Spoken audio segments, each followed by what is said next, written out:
wants to tame me. You can't catch me on the run, cause I'm gone, yeah. I blaze trails, set fire to what's behind me. No, I'm never looking back, I'm on the run. I could only ever be what I'm made to be. It feels good when I'm living on the edge. Watch me now, roll like thunder, gonna sacred ground. Can't stop me now, I don't give up and I won't back down. I'm a force of nature, can't be contained. I got lightning running all through my veins.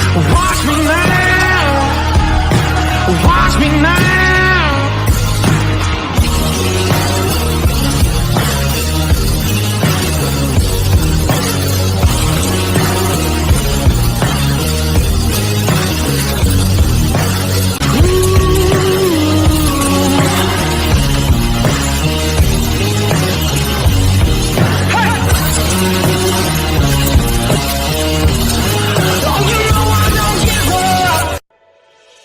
Hi, I'm Wyatt Milam. I'm from Canova, West Virginia. When I'm back home, you'll find me at my local Palmar store. We have that gold and blue pride at your local Palmar store. We are coming to your neighborhood soon. West Virginia, Kentucky, Ohio, Pennsylvania, and Maryland, we have you covered. Download the Palmar app and sign up for the Palmar Rewards Card. Food, gas, groceries, and more. We are gold and blue proud, and we are Palmar stores. If there's not a Palmar store near you now, there will be soon. Law offices of Mark Plants and Kevin Davis. First line of defense. Buzzballs, ready to drink cocktails. #1 single serve premix brand in the U.S. Buzzballs, have a ball. And hello and welcome to the WolfMan's Call. It is Thursday, September 21st. It is Texas Tech Week. Man, I'll tell you what, you're looking at me, WolfMan's Den. The power company strikes again, but once again, we don't let that worry. We go back up, and we are here to come on. We got a big show for you today. Still, even with everything going on, we got a show, man, and I'll tell you what, when it's crazy, and hey, I'm the Wolfman. If I didn't have things happen, I wouldn't be the Wolfman. Hey, let's go ahead. Let's get started. A couple things of business here. Let's get it out of the way, and let's take a look here at this. Now, the Wolfman's Call, right? I need you all to look at this here YouTube channel at Wolfley64. All right, this is what you definitely have to know is right now the Wolfman's Call is on Twitter. It's on Facebook. It's on, we put it out throughout the whole Wolfman's Network, Facebook, and all that. But on YouTube, we go to YouTube channel. In the YouTube search bar, it's at Wolfley64, and you can go ahead and subscribe to that and like it. Very good. Appreciate that. What do we got going on here? Yeah, welcome in, Mountaineers. How you doing, Wolfman? Let's get ready for another great show. Well, it's going to be. We're going to have a little bit breakdown of WVU. I'm going to give you some Big 12 stats, man. And also, Tony Altimore is going to come in instead of 5 o'clock because we got this power issue. We're going to go ahead and go at 4:30. Hopefully, we get that in. All in all, man, let's get ready to rock and roll. And what else do we need to get in here as well for this? So we got that. How about this? Tomorrow, 6 to 8, we have Bruce Irvin. They're at Kegler's Clubhouse, the Dale Sparks Collection. Yeah, that's right. 6 to 8 tomorrow, Friday, September 22nd, in the Kegler's Clubhouse. You can't miss it. It's a big deal. Let's get that baby back up there again. There you go. I'm going to even go ahead and blow it up so you can see it. There you go. Right there. Get Bruce Irvin. You can sign it. Photos are $25 through 100. Dale Sparks has got the whole collection of Bruce Irvin, man. He's going to the Hall of Fame this weekend. And don't forget, while there's also going to be a 30-year reunion of the 1993 team. So there's going to be a whole crazy mess of Mountaineers mixing in, mixing out, man. And I'm going to tell you, it's going to be an event. So make sure you hit it. Bruce Irvin autograph. Bruce Irvin's autograph there at Kegler's Clubhouse and the Kegler Sports Bar and Grill. Look at that, pretty darn cool. And let's continue on, right? Let's keep it going here. And we see this. I got Mike Dunlap. Here you go, Mikey. I told you about Mikey many times, and he's a true friend of all Mountaineer brothers, and that means all Mountaineer people. So excited to have this. So we go to PayPal.com. He just got his liver transplant or kidney transplant, excuse me. He's waited for 3 years on dialysis for 4 hours, 3 times a week. And I'll tell you what, man, now he's got to get open heart surgery, and it's just been piling on. So Coach Nealon has jumped on board with this, and we are trying to raise money. PayPal.com at polkadots66@gmail.com. Well, how is everybody doing today? It's like I said, the power outage, but we continue on and we keep cruising. Let's go right off and get into these Big 12 stats. I think it's important. We're going into the Big 12 this week, and I certainly think it is important for us to go ahead and look and see what we got here. And if you can't read it, I'm going to read it for you, but that's okay because it's important to go ahead and look at those stats. And when you look at the schedule here, you see TCU is the only team in Houston that have played in the Big 12. Looking at TCU's 1-0 in the Big 12, Houston's 0-1. Everybody else has got goose eggs, man, zeros, right? They haven't played yet. So Texas Tech this week, we're going to lead into it. And looking at that, let's take a look here at what we have here and look at TCU overall. Right, they are 2-1, even though they had that loss to Colorado first week of the season. How about BYU at 3-0? 3-0, man. We're going to take a look at each one of their things. Kansas is 3-0. Oklahoma's 3-0. Texas is 3-0. UCF, what a team coming up there. Frank Fury has told us all, watch out for UCF because that's a team that is really budding down there, obviously, in the Florida hub, the Florida base. And Cincinnati going 2-1. Kansas State 2-1. Oklahoma State is now 2-1. West Virginia, we know, 2-1. Baylor 1-2. Little bit of a surprise right there. And we have Iowa State 1-2. Rocco Beck, he's going to get it going, man. He's just a youngin'. He's a Beck. That's all right. He's going to be just fine. And Texas Tech at 1-2. Now we're going to look at that. We got the pregame breakdown tomorrow at 4:00. Kevin Koken will be joining us. It's going to become a weekly thing, I think, with Coke. I think he loves to talk about the Mountaineers, and he's very astute and knowledgeable. And then we're going to have, of course, Cover 2 data. Cover 2 data. Jeff Davies coming in.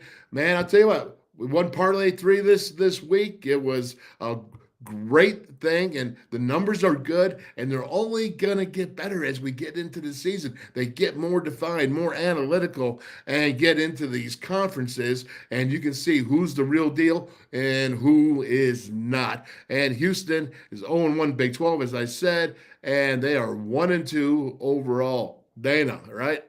Okay, what do we got here? Let's go ahead and take a look. Now, I went ahead, I broke this down. TCU is 2-1. I told you I lost 42-45 to Colorado, but they went ahead and they beat Nicholls State 41-6, okay? And add Houston 36-13, sending Dana down to that 1-2. And I say Dana, I'm talking about Houston right there. And then we go I love this, BYU. Now, I'm a little bit surprised by this BYU. They beat Sam Houston 14-0. You got Southern Utah at 41-36. That's not a surprise. But at Arkansas, they went in there, and BYU might be more. They're coming to Morgantown. Got to check it out, see how they're doing. That's why we're going to follow all these stats here in the Big 12. And, of course, we'll continue on. Kansas, how about this? I told you about Lance Leipold. Kansas, they went ahead and they beat Missouri State. Yeah, all right. Supposed to, right? Illinois, 34-23. Actually, the game was out of hand by the third quarter. And then they went ahead and beat Nevada. Thought that score was a little bit tighter than I would have expected it to be. And we'll continue on. So Kansas is 3-0. What? The Jayhawks? Are we talking basketball? No, we're talking football. Lance Leipold. And then you had the Oklahoma Sooners and beating up on apparently everybody. At Arkansas State, 73-0. SMU 28-11. At Tulsa, they won 66-17. They got Cincy this week. That's at Cincy. So Oklahoma traveling to Cincy. This will be the last time, probably for a long time, that you see that. And we'll continue on. Texas 3-0. We all know what's going on. You beat Rice. Put him down pretty good. Then he went ahead and beat Alabama, put him down pretty good. And Texas Tech, who went into overtime up there at Wyoming and Laramie, all right, they went ahead and beat them pretty sound. Texas might be for real there. Mountaineers do not have to face them unless they can make it to the championship game. It looks like next game this Saturday is at Baylor. So Baylor Bears, we know they're right now struggling a little bit, but we'll continue on, man. Just go right through this, blow right through it. UCF, they won 56-6 at Kent State. And at Boise State, they pulled out a two-pointer. But that's at Boise State. That's traveling all the way from Orlando there to Boise State. Woo, that's in Idaho, man. And then you got Villanova. They beat 48-14. You certainly would expect that. This weekend, they are going to go ahead and play at Kansas State. So this should be a real telltale sign of what UCF is all about. And Cincinnati, there we go. You know Cincinnati, they beat Eastern Kentucky. All right, blow them out, expected to. They went ahead and they beat Pittsburgh, right? So they're 2-0 at the time. And then all of a sudden, Miami of Ohio comes in, and that is in Ohio. So they lost in overtime there, 31-24. And as I said, Oklahoma is coming in there this weekend. That's at 11 a.m. Central, so that's a noon kickoff. And see, my math is pretty good. I'm pretty good at that, traveling around. And K-State, we know that they got what? They got UCF coming in this week, but man, they're 2-1. So they went ahead and beat Southeast Missouri. Yep, Troy put them down pretty good. And at Missouri, they lost 27-30. Maybe a little bit of a surprise, maybe a good win. I mean, that's an SEC battle, Big 12 battle. So Kansas State, Mizzou, and there's a bit of a rivalry there too. So not a bad score, but they did come up short. And continue. OSU, how about this? Central Arkansas, 27-13. Would have thought the score would have been a little bit more. At Arizona State, they won 27-15. Welcome them in for the future of the Big 12 and shutting them down there, right? And South Alabama, what? Is that right? South Alabama, they lost 7-33. Come on now. What's going on, OSU? What's going on? Mike Gundy. Tell you, I always respected him. Always thought he's a good coach. Don't think he's lost his coaching ways, but they have not been OSU last year and this year. Again, the Mountaineers went their last game of the season, and went ahead and defeated them, broke their 14-game home winning streak. So OSU, maybe not so strong. Maybe this Big 12 is not as strong. Maybe not the Mountaineers to finish 14th, right? We know what WVU did, losing to Penn State, beating Duquesne, and then shutting down the Pitt Panthers, knowing that Texas Tech is coming to town. It's going to be 3:30 kickoff here in Motown. And then we got Baylor right there. We talked about Baylor a little bit. They lost to Texas State. Come on now. And Utah, they lost. That's all right. I can understand that. They won 30-7. Oh, Texas, here you go, Baylor. This is your chance, man. And it's actually in Waco. We look at the schedule here. 1, 2, 3, 4 home games in a row. That's going to be 7:30 Eastern time kickoff. And let's go ahead and continue on. And we see Iowa State. I told you about Rocco Beck there, right? Oh, they beat Northern Iowa, FCS team, Iowa. They lost 13-20. Tough game, but that's a tough defense that Kirk Ferentz has.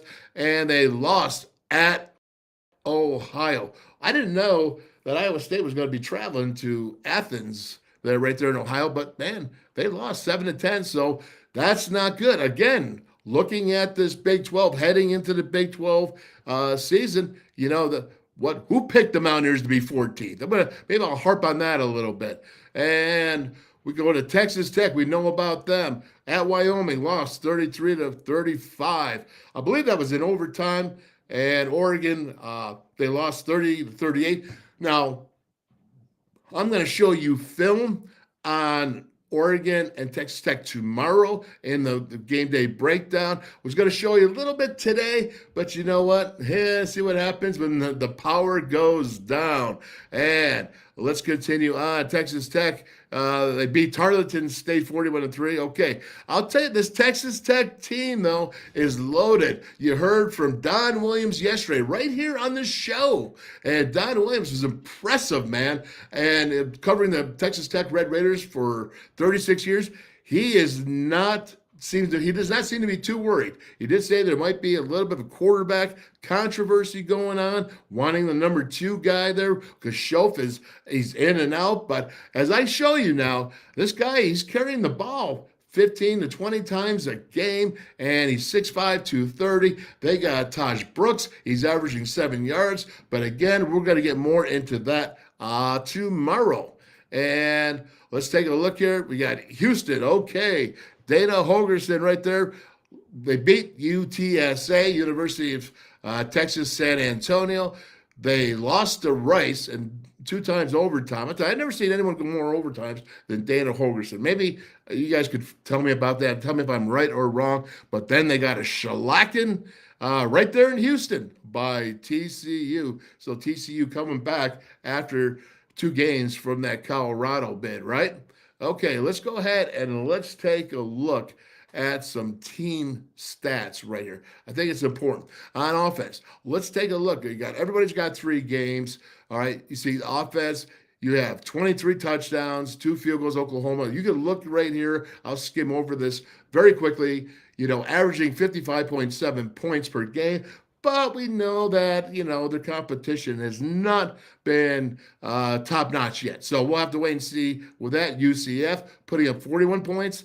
Watch out, UCF, Frank Fear, I keep telling you. And then TCU almost have 40 points. They could score. They may have lost, and their defense may not be the strongest, but they'll be all right. Cincy, the Bearcats, 39 points. K-State, 38. And Kansas at 38, almost. 37.7. Texas Tech at 35. Coming in this Saturday, Texas 34, BYU 31. West Virginia down there, number 10, 29 points. Baylor 24, 23. You can see it. Houston, Oklahoma State 20.3 points per game. Wow, what's going on, Mike Gundy? All right, and then we'll continue on. And to see this, now we're going to go to the defense. Look at that right there. That is impressive. Oklahoma again on top. Once again, their stats are a little skewed, if you will. And UCF, man, tell you, they got a defense now too. Shut down Boise State, Iowa State. Looking there, 13 points. Kansas State, 14. You can see it all the way. Oklahoma State still looks like they're giving up 20.3 right there with West Virginia. That's 7 and 8. Kansas giving up 21. So you can see here that even though it's early in the season, that the Big 12 defenses are improving in their total defense, and you can look at all that right there. So again, that is those stats, and we will continue on. And these are the totals right here. When you look at it and you see all the yardage and, UCF taking that Oklahoma spot, boy, I tell you, they're number 2 in offense, number 1 in defense. Watch out for the UCF Golden Knights. Oklahoma right there next. And if you can see Cincinnati, TCU, Kansas State, and it continues down. West Virginia giving up 379 yards, or getting 379 yards on offense. Houston, very nice. Very nice for West Virginia being right there. I think they played Penn State. So you gotta put in these teams and see where they are at. BYU, not a juggernaut. They're 3-0, 3-10. That defense, what does that tell you about defense? Must be something right there, right? And then here's the defense here. And I think this is important when you look at these totals, and you can see here Iowa State. Boy, I tell you, they're 1-2, but they're not giving up a ton of yards per game. Not doing it. Kansas 273. All right, 276 Texas. Everyone, you look down here, Houston giving up the most down at the bottom. But look at that. Look at here, number 13, Texas Tech. Now they played Oregon and they have played Wyoming and Tarleton State, but 378 yards. Might bode well for the Mountaineers. You like that better than not, especially if you're going to have Nico starting for the first time. Don't know who's starting. I'm saying I think it's going to be Nico. I've had a sprained ankle before. If Garrett is ready, you heard Neil Brown say. What did he say? Neil Brown said if Garrett Green is full go with his legs, meaning that ankle, because that is his best asset. Being able to move around and run the team. And if he's not there, then it looks like Nico is going to go ahead and get that. But let's look at the team rushing here, and you can see the yards, the attempts right there. UCF, they like to run the ball, right? Averaging almost 300 yards per game. Well, that's big. How about Cincy at 143, 239? Now, they played Pitt. We all know what that's like, right? I'm just kidding. I just had to throw that dig in there, and you go down the list. West Virginia rushing number 5. I thought they would have been maybe a little bit bigger, but Penn State was there number 1. So again, these numbers are going to get truer and determine exactly what these teams are and where they stand. And again, now look at BYU there, man, and going up here at 78.3. Again, they're only getting 310 yards, and they're 3-0. Interesting for sure. And I think we got the defense, and what we're looking at here is this goes Kansas State. Well, rushing 50 yards. What about where's that Texas Tech? They're number 11. So West Virginia averaging 200 yards going against here with Texas Tech. Boy, I can't wait for cover 2 data tomorrow with Jeff Davies, right? I mean, right there, man, getting it done. Excellent stuff right there. And I'm telling you, it might be a hole right there with Texas Tech. You might know, giving up all those yards and points. Not bad. And then passing. Here we go. Let's look at this passing. And when I look at this, the whole passing, you got the completes, the attempts. You have Oklahoma, 95 attempts. But look at this. You got TCU trying to do 112. You see down the line here, Texas Tech. Oh, boy. Don Williams tried to tell us what?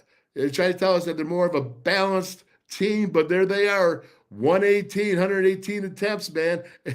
Might be the old Texas Tech. That's got the most right on the line. It's very interesting to see this. How many completions, though? When you look at 118, you got 73. You're talking about 62%. Look at the totals. Oklahoma, again, I'm not even caring about their stats because it's all skewed by who they played.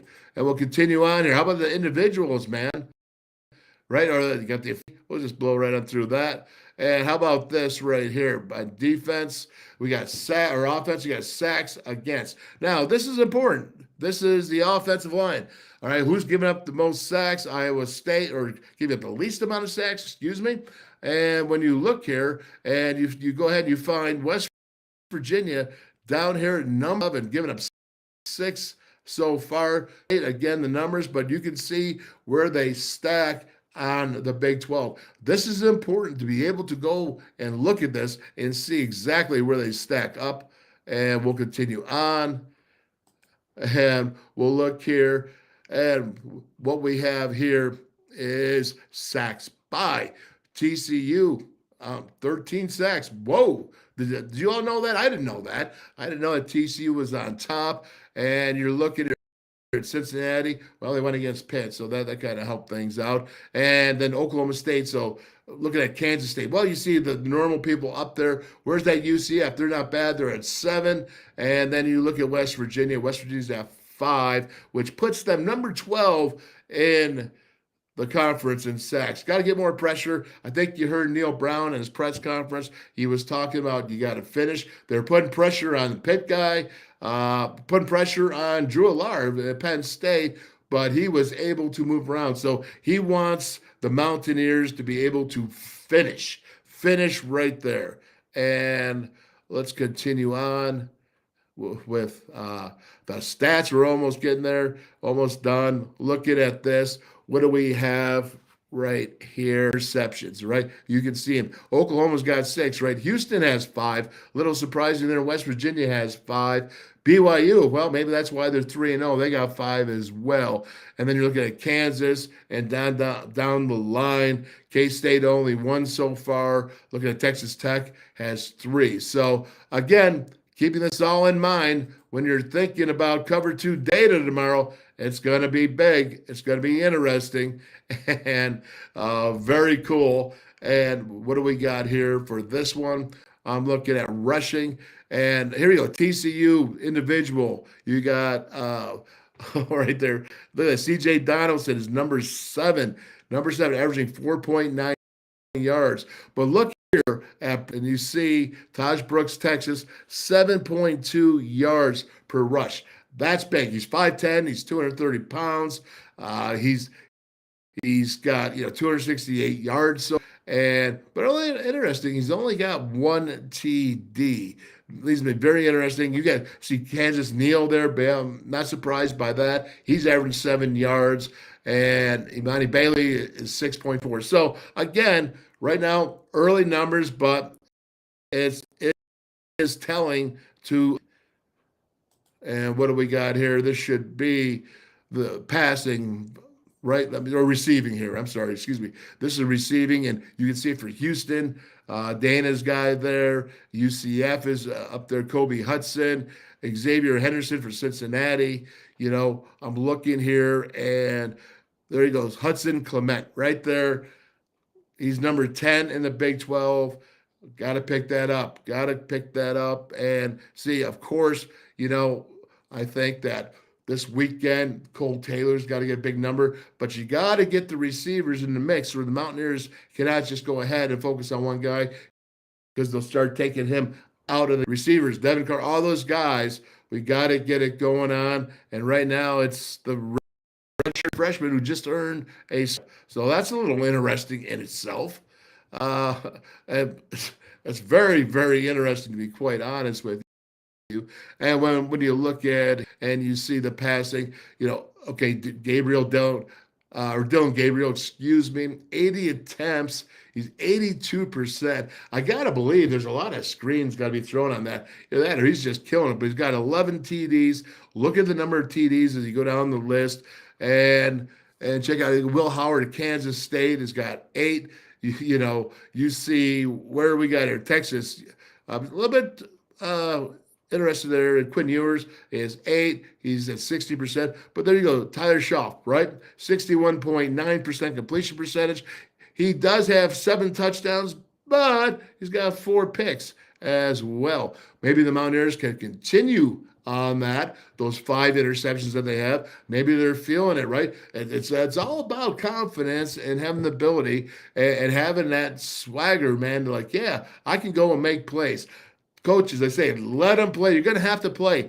Texas Tech, with Schoaf and those receivers. Remember, these are the same receivers. The same receivers I'm looking right here from last year that put a beat down on this Mountaineer secondary. Is this redemption week for the Mountaineer secondary? Well, if it is, then that defensive line better get it going on.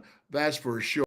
And then we're almost dogs. But again, I got to tell you, I was thinking about doing this. I said, should I do this and show the Big 12 stats going into the Big 12 conferences? Yeah, I should.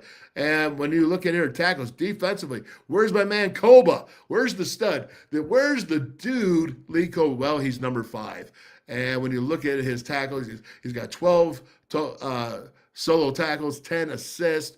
He's got 22. He's averaging 7 tackles a game. I would like to see him again. I think he will be a guy that can average double-figure tackles if the defensive line goes ahead and keeps guys off of him, or unless they go ahead and do what they were doing against Pitt and making the tackles themselves. Not bad there already. And we'll continue on there. I think we're done. All right. Is that? And that is the Big 12 stats. I think it's something that is very interesting because you need to know this. Boy, that's really close. You're not usually seeing me this close. And that's what happens when you have a power outage. What's up, Kelly? How you doing, buddy? Are you there? There you go. All right, I think we're going to get Tony is going to be coming on here soon. Tony Altimore, he's got some things going on. Does anybody got any questions they want to talk about? Because, it's a little quiet right now, and there and the power goes poof. And I want to thank the power company very much and appreciate it. But the WolfMan's call is going ahead and getting it going on. Now, I do have some game film here, but I want to see before we get started. Okay, so that would be interesting. And let's continue and talk about that with Tony. I'm going to send him the link right here, and that will be cool. So let me get this out for Tony. It's one of those days, folks. One of those days you got to do it, man. It's like when you got to beat people down and you got to do this and you got to do that, you got to do it, man. And that's what we're doing, and we're continuing on, even though you have obstacles, and that is funny, man. That is great. And look at this, doing it with style right there and sending it. There you go. Right off to you, Tony. I hope you heard that right there. The power link send. All right, so let's take a look at where these Mountaineers are right now. Okay, they're sitting 2-1. You look at a Penn State, you say, okay, they did all right. They did all right. The game, it was a tough fought game. Mountaineers came out. The moment was not too big. I thought they would actually have a tougher time than they did, although I never thought the game was, I thought the game was right there. And yes, sent. There you go. And it was well played, but not well played enough. There's not enough talent on that team in the Mountaineers yet, or experience yet, or growing to compete with a Penn State. But they did come back against Duquesne, and they really did come out and show out against Pitt. Now, the question is this Texas Tech game, is this where the rubber hits the road? I think I say that about Oregon and Colorado. For Colorado, Deion Sanders. Well, I think you can get the same thing here. So when you think about that, man, I'll tell you what, if this team can come out in Texas Tech, now there's a lot of challenges going on when you have a first-time quarterback because they're going to try to do a lot of things to confuse him. They're going to take the secondary. Again, when I look at the secondary right here, and I see this, and I'm looking, and what I'm seeing here is I'm seeing 5 seniors. That Don Williams said 5 seniors that are 6-year seniors on this defense. You have cornerbacks. One cornerback is Malik Dunlap, and he's 6'3", 220 pounds. He's a senior. These are the same guys that played. The Mountaineers in the last few years have had issues with their wide receivers getting off man coverage. So what I'm suspecting is that we're going to see with Texas Tech is they're going to go ahead and try to stop the run. You saw against Pitt. You saw it. They were loading the box, the Pitt was. And what happens? And I showed this on the Ryan and Rush show last night. And what happened was that they were going around the box. When you saw the 2 tight ends going in motion and pulling, they were going outside the box. They were avoiding the 7 dudes in the middle of the box. And that was something that was really, really special. So, again, that is cool. And let's see if Tony, are you there, man? Are you there, Tony? Nope. Yep. Sorry, I had to grab a water. Oh, hey, what's going? Hey, look at this, man! It's a power outage, buddy. Adventures. There's nothing like it, man. It's this is what we do. We just keep trudging on, man. Just keep trudging on. We have to. When the battle's against you, that's right. And so, what's going on now with? Let's just start off with USC was off last week, right? USC was off. Hold on, let me shut this window. It's giving me weird light. USC was off, which was kind of nice. They got a break, and they've got Arizona State this week. So it's going to be really interesting. Arizona State's had kind of a bad time. Mm-hmm. Really rough time. They got just shelled by Fresno State at home. So we'll see what happens. Well, they just lost to a Big 12 team. I just went over it, and now I forgot it. But they went in there. Yeah, they lost to Oklahoma State. That's right. Oklahoma State, who is also not a good team. Struggling a little bit. Oh, they're really bad. Hey, let me ask you something. Yeah, let me ask you, man. You see this Big 12, Mountaineers were picked 14th. We all know what everything was going on. But now that you've seen 3 games, what's your take on the Big 12? So there are some bad teams. I mean, so first of all, Texas is great. Oklahoma's better than I thought they would be. It seems like there's kind of a gap. I'll tell you, with what I've seen from WVU, I haven't watched all the games and I haven't watched all the teams, so I'm probably not the best expert here, but you guys look a whole lot better than people thought, which is something I thought the whole time. I didn't think you guys were going to be nearly as bad as everyone else did. I thought you'd probably be fine, and I watched you guys play Pitt, and you guys looked really good. I will say I have to give an apology to my West Virginia friends. Why is that? Because for the last 2 years, or the last years you lost to Pitt, oh my gosh, like I would roll my eyes. I'd be like, you guys, the world has not ended. I mean, I know you lost to Pitt. Now I've seen how my Pitt friends react, and you guys are nothing. My Pitt friends are all about to split their wrists. Well, it's the funniest thing. You know, when you look at watching Pitt, I mean, would you not want to maybe okay, let's not split your wrist. Okay, we won't go that far, but you got to find a new quarterback. Yeah, I mean, you got to be disappointed, right? Go to the intramural leagues and see if you can find a new quarterback. I don't know what's going on there. They've who knows? I don't know. Narduzzi has missed no opportunities to whine, so I wonder if it's karma. Yeah, you know, I respect the dude. I do think he can coach. He's a great coach. I don't like him. I don't like him.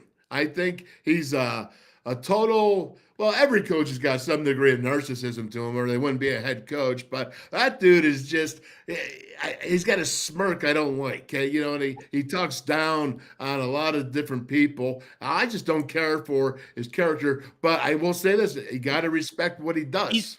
He's brought over 3 USC quarterbacks in the transfer portal, and yet he complains about USC being like evil about transfers. And we're like, look at your team.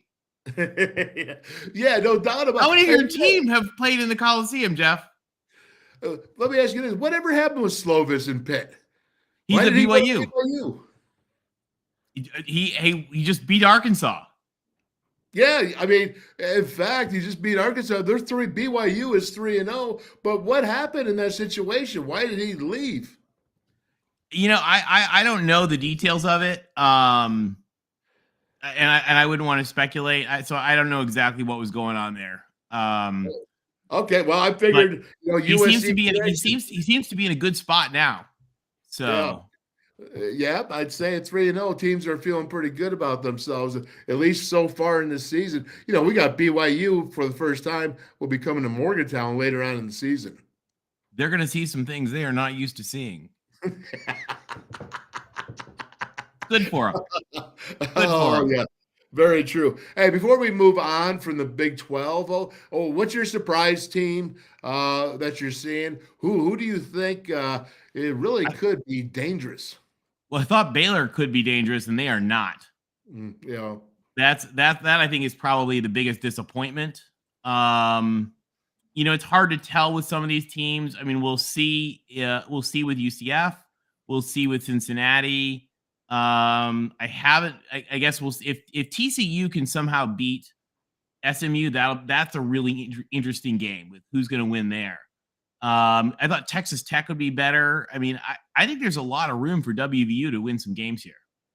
Yeah, certainly win more games than people think.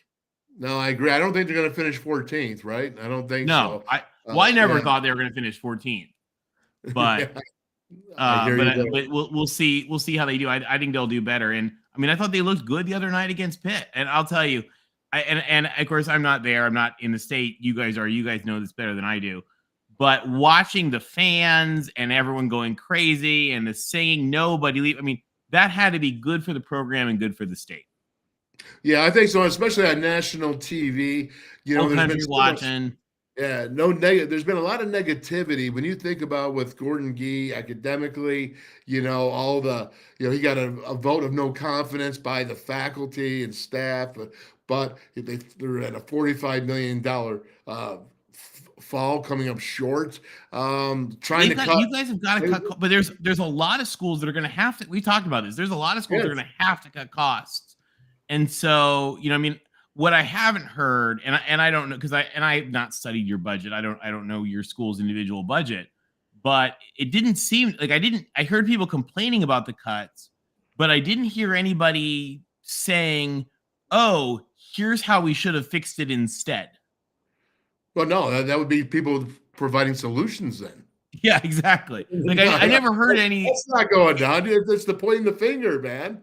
Yeah, no, nobody ever said like, oh, hey, instead of cutting the Greek department, we should cut this big construction thing that we don't need. And I didn't hear any of that. And the other thing I will say is that you guys have, and athletic subsidies are a complicated thing, but unlike a lot of schools, you are not really subsidizing your athletic department. There's not money there. Like, in fact, if anything, it's net positive. You do have some subsidies that go from the academic side to the athletic department, but the athletic department pays tuition, which is actually more than that. So the athletic department is actually a positive contributor in the net. The accountants get really mad at me when I say that, but it's true. And it's not that way all around because we've been through that, and you showed us that as well, from the G5s to the P5s, and not even all the P5s are all together solid. Right? Okay. All right. So let me ask you this though, guys. I just looked at the stats. I just showed everybody the Big 12 stats. UCF is number 1 and 2 in a lot of the categories. They had Boise on there. This could be a Kent State. Team. What's that? We also had Kent State.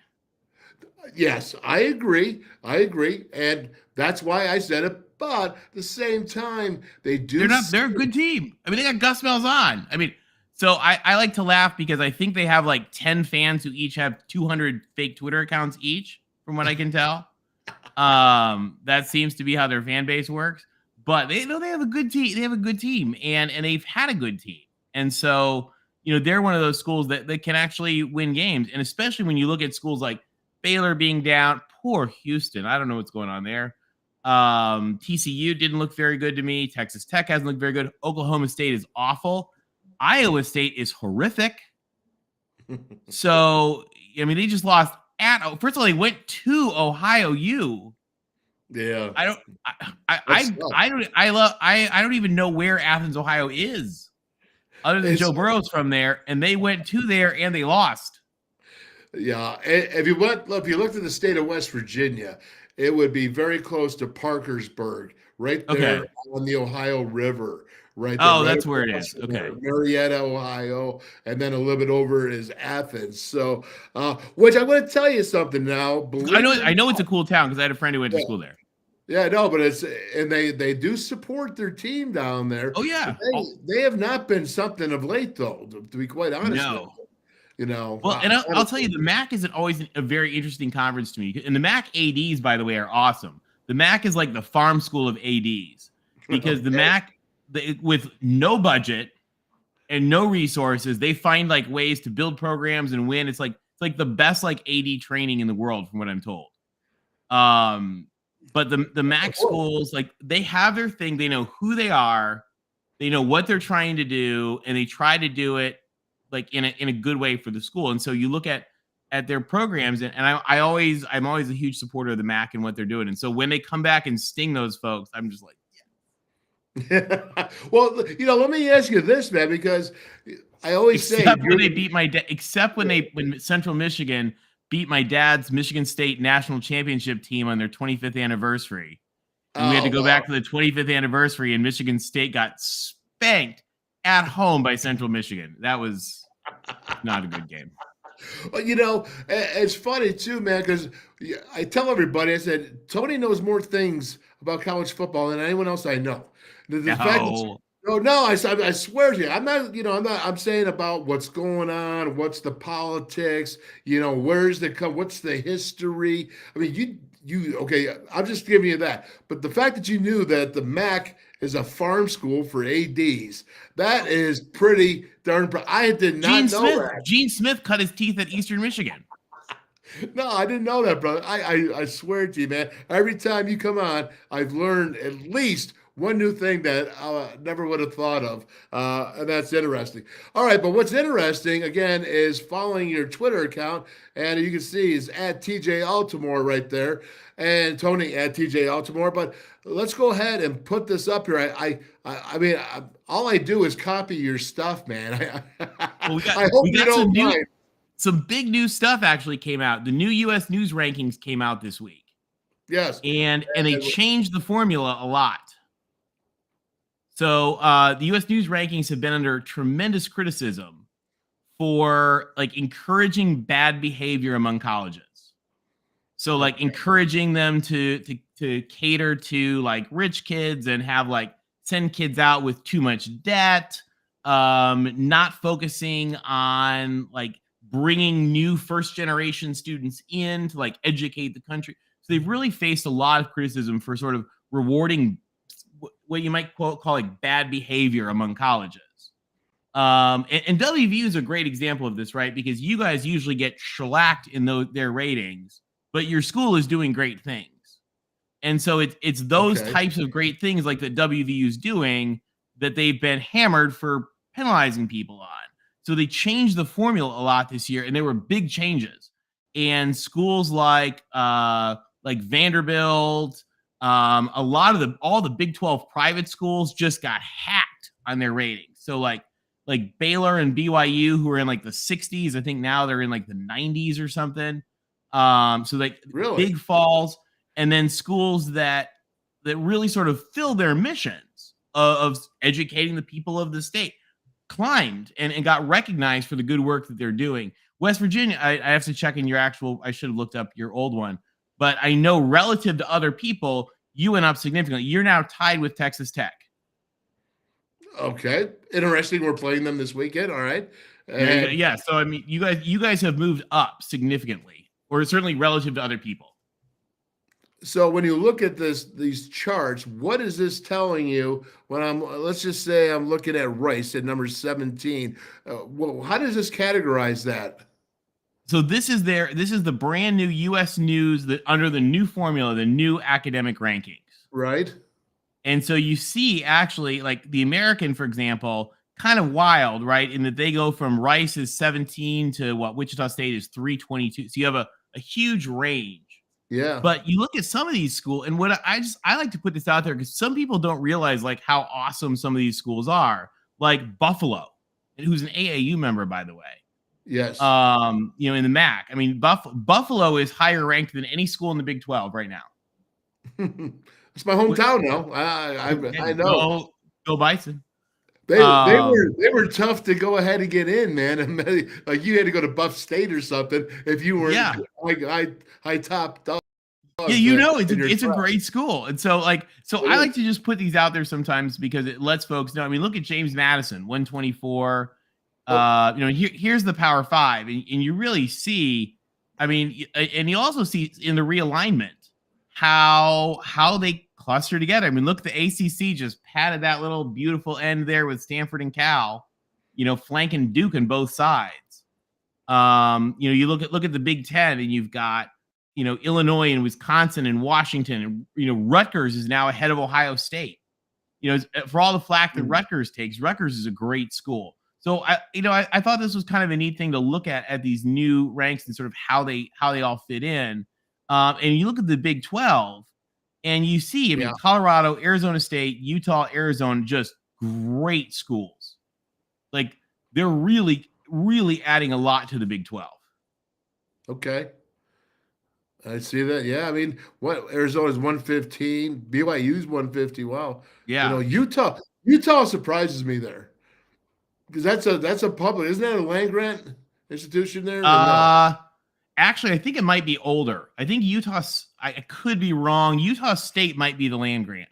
Some of the schools are kind of funny in that they don't have the land grant status because they were actually already there. Yeah. In fact, I think Utah was, and if I get this wrong, they will crucify me. I believe Utah was founded by, or like instructed to be founded by, Brigham Young. Yeah. Which is one of the ironies. Be careful, Tony. What? Be careful. No. Actual, the guy, Brigham Young, was involved in founding the University of Utah. No, yeah. I believe he was. And the school named after him, I think, came like way later, which is always kind of funny. Very good. So, what jumps out on you in this surprises you? I mean, I'm surprised by Utah. Arizona, I'm not, but Arizona State, I thought Arizona was supposed to be higher than Arizona State. I'm telling you, so people get so mad at the president of Arizona State, Michael Crow, because he's, by the way, Arizona State was just once again named the most innovative school in the country. So ASU tries all sorts of like interesting, new, innovative things with education. They're just opening a new med school that's focused on like medical technology. Like Arizona State's always trying new things. The problem is when they have tried some new things in football, they have failed. And so their fans are up in arms. But like the thing about what Arizona State does is they try all these new things and some of them work and some of them don't. And the thing is like, for example, they just opened a new campus in LA because they cater to California kids so much. They literally opened a campus of Arizona State. It is, if you go on the roof of it, you can see USC. Literally. So, I mean, that's where it is. It's right down the road from USC. So, I mean, but the thing of it is you do that and it fails. What do? Hey, you close it. What are you going to do? No big deal. I mean, it's going to succeed, but that, innovation like that is okay when it's not your sort of like flagship front porch football product.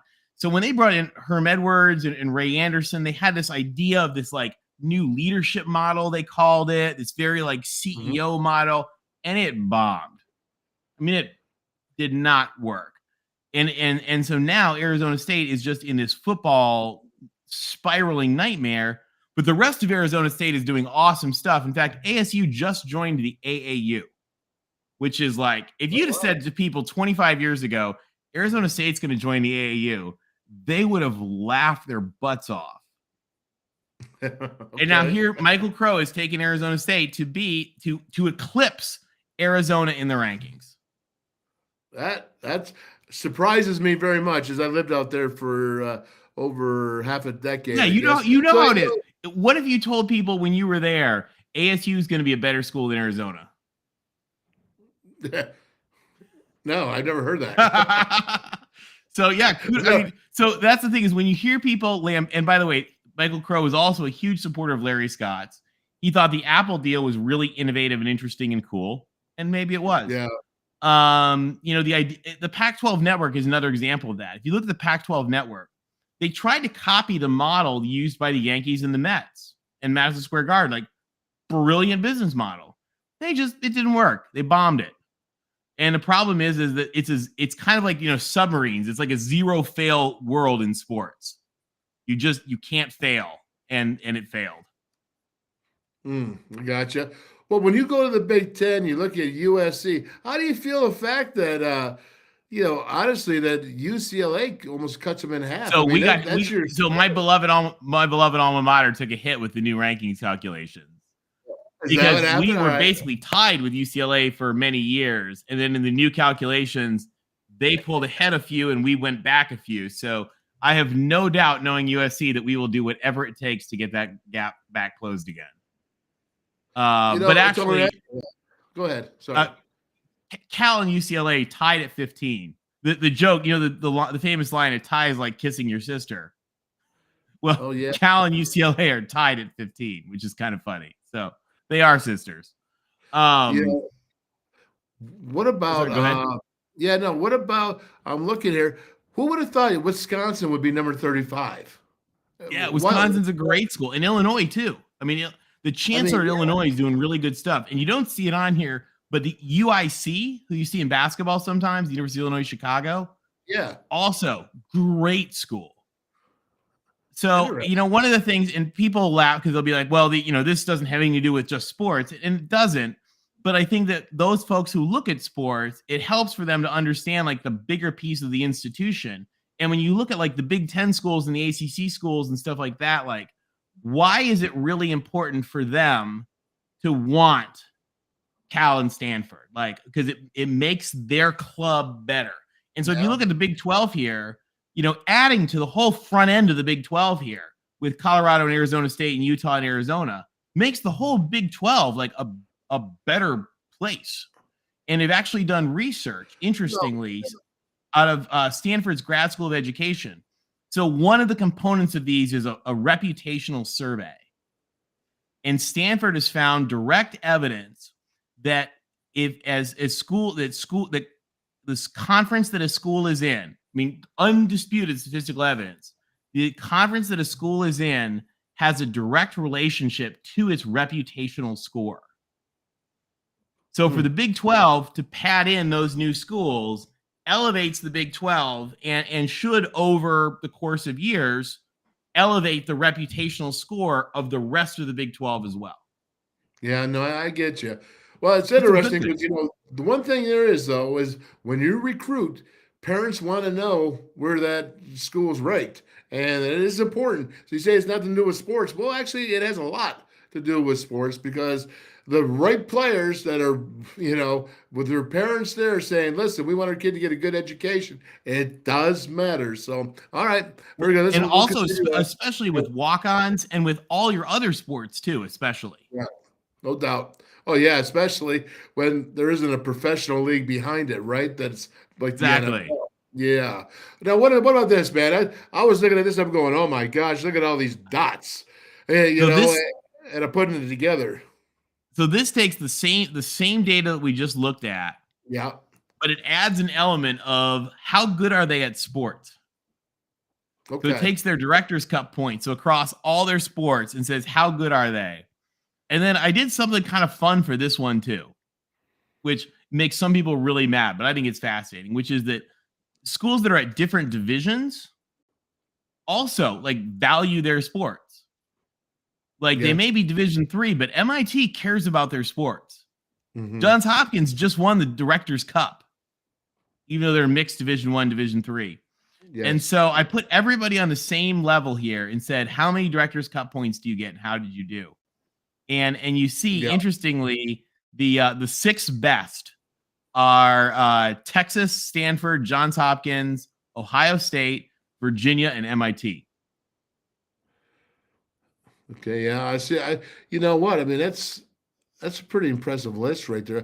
And when you actually look at it and understand it, it tells you a lot. Yeah, isn't it kind of cool? Like, because I like to look at those schools that you wouldn't think are really good at sports, and it turns out they are.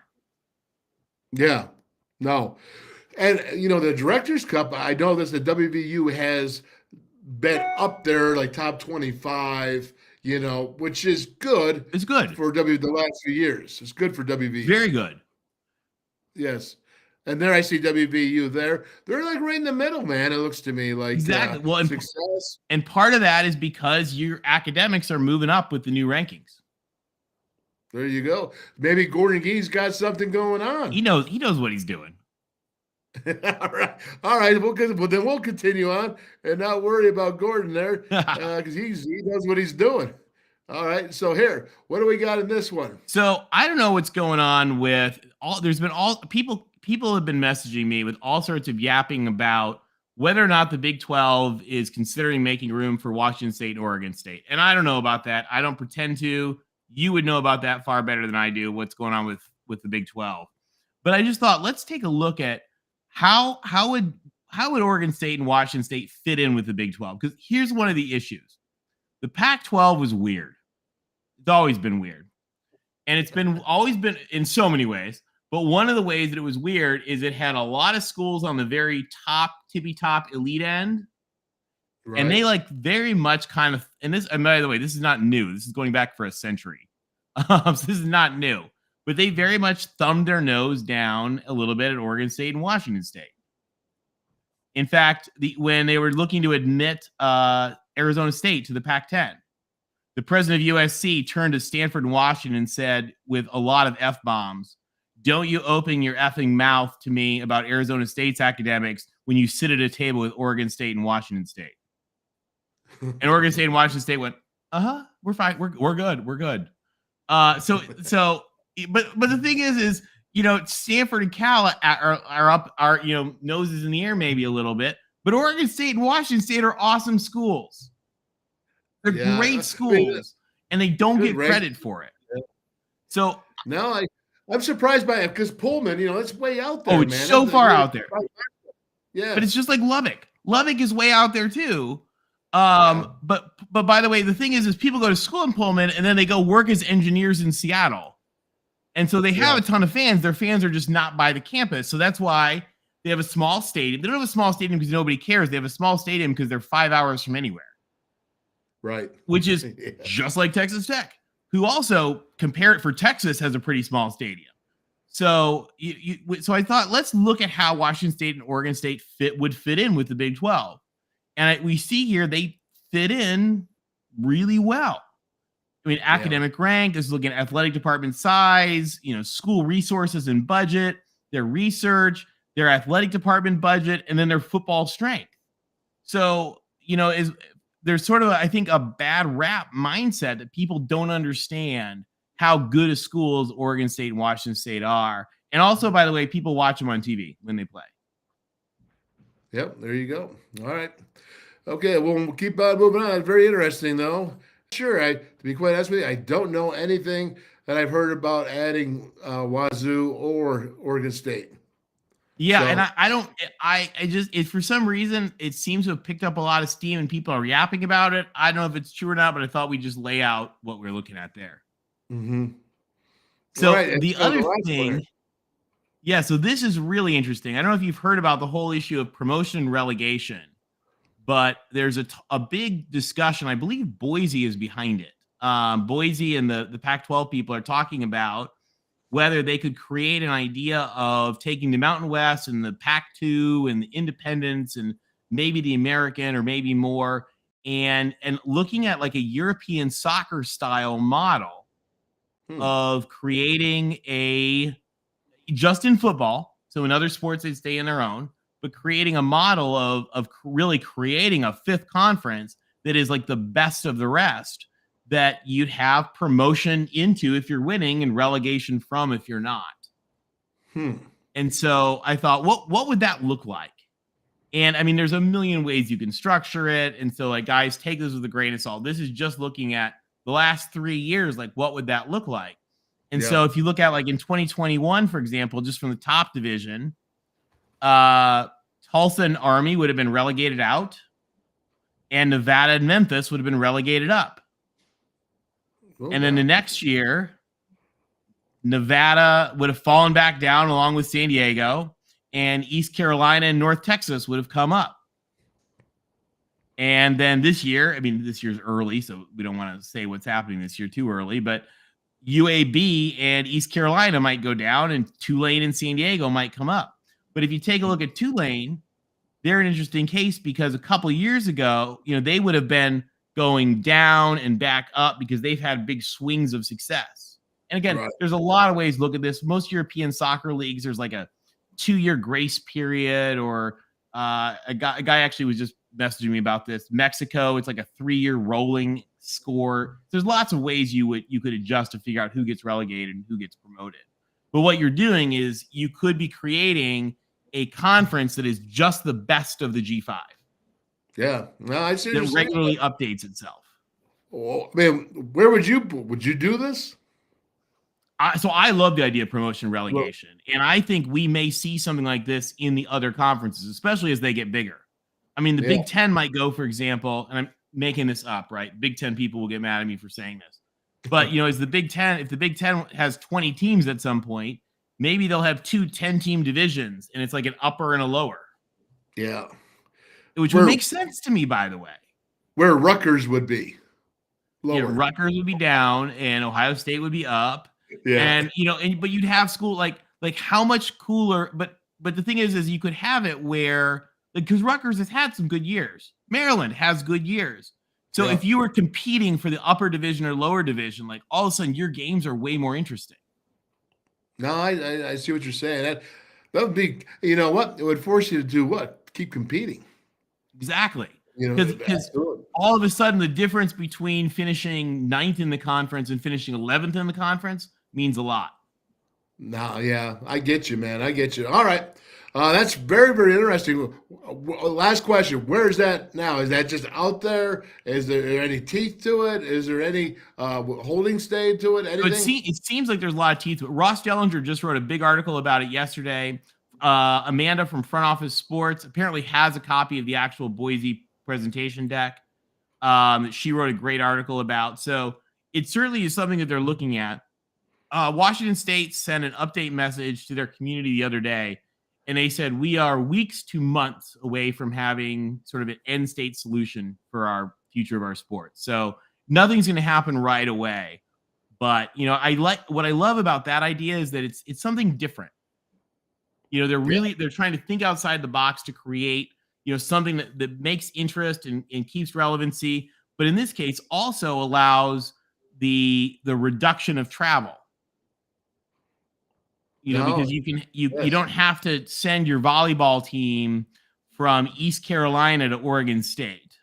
Right, which would be a big, big mistake. Huge cost. I mean, huge. Well, look at what WVU does all the time. It's like, and part of the thing I laughed at is I thought to myself a little bit like, hey guys, we used to have this model called the Old Big East. I got you. All right. In theory, it's not that new, guys. I got you.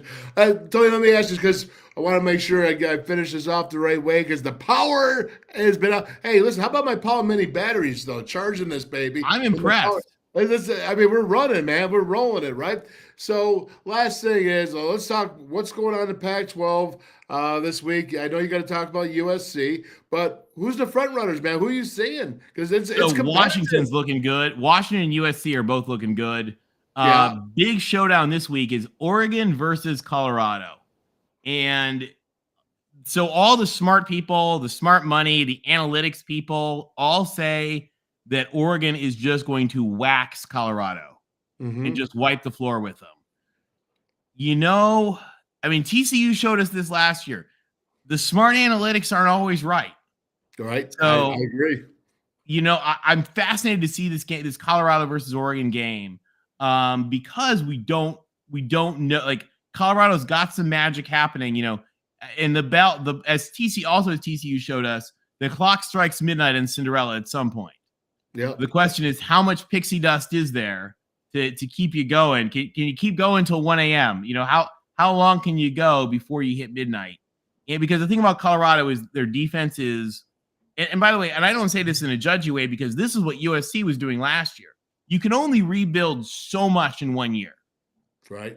And you know, even when, just like they had Shador, we had Caleb, they had Travis, we had Jordan Addison, you know, so you've got those things, but and you know this better than anybody, when you don't have depth on the D line, yeah, when your O line can't really protect him, and so he's scrambling for his life sometimes, that can only last so long before the bubble pops.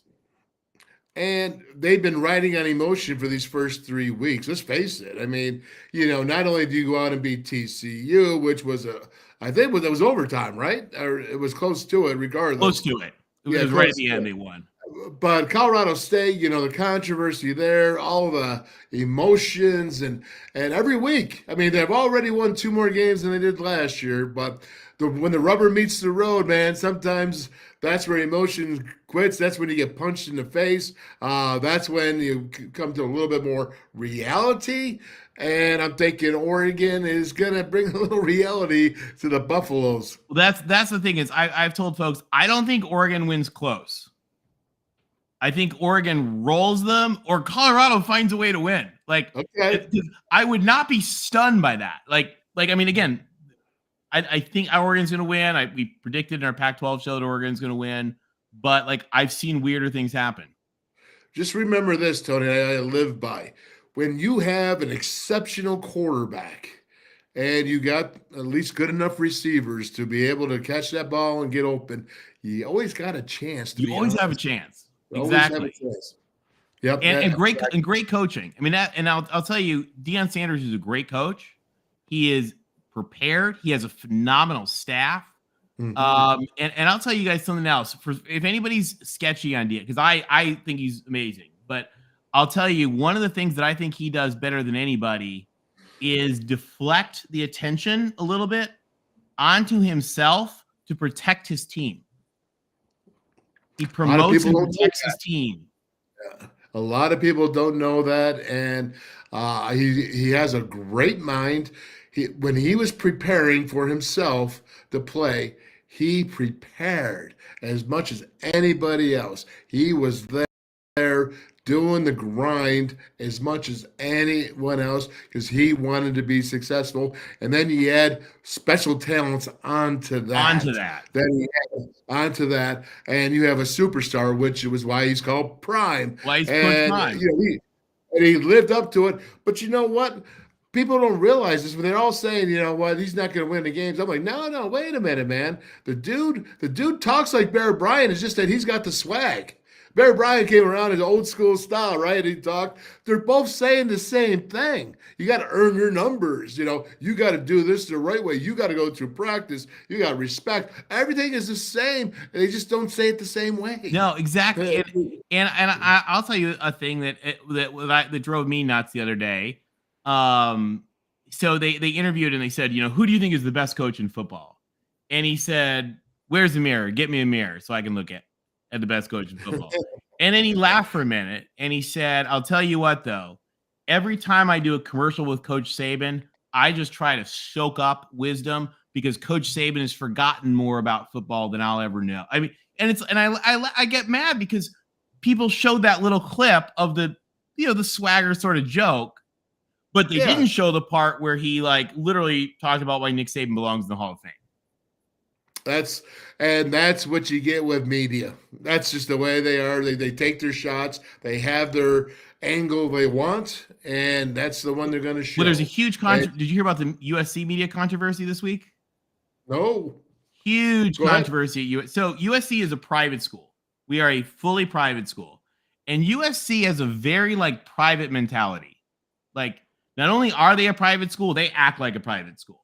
And so they have very strict rules for beat reporters about what you can say about practice, when you can talk to players, how you ask the football team for permission to speak to a player. You don't just reach out to the player. Now, of course, reporters can do what reporters want, but if you are going to be a beat reporter and if you are going to attend practice and be credentialed at games, then you have to follow those rules. So there's no like First Amendment issues. It's if you want to be a part of the beat, then you follow the rules. And there's a young guy from the Orange County Register who has apparently repeatedly, and maybe it's exuberance, because he's younger and he's not, but he's trying to like. And so tried to talk to players outside of channels. He like tried to call some players' families. I read. Had some issues, continues to ask questions even after it's done, and then wrote kind of a puff piece, but talked about a player like talking to another player during practice. And again, a positive piece, but they were like, no, you've been warned and that's outside the rules. They suspended him for 2 weeks from the beat. Now they got that pull. But they did. But to hear everyone else talk about it, they feel it sounds like Putin jailing journalists. And it's like, guys, Lincoln Riley is not Putin. And by the way, USC has done this since before Lincoln Riley was born. Yeah. No, in fact, most coaches do. You wouldn't do that to Nick Saban. No. All right? You wouldn't do it to Alabama. You wouldn't do it. So, I've been around that all my time. So you know how. And so we've had issues because I don't know if you know this. My uncle's a Major League Baseball coach.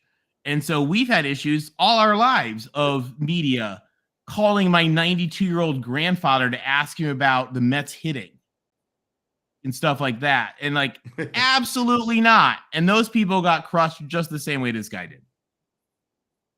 Yeah, absolutely.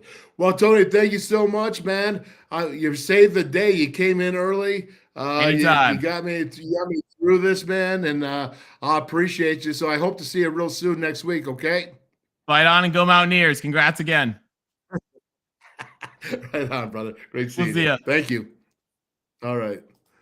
Oh, Tony Altimore. I'm telling you, man, follow his Twitter. Follow his Twitter because that's where it's at. All right, folks. Well, that was good. We got that. We got the Big 12 stats out of the way.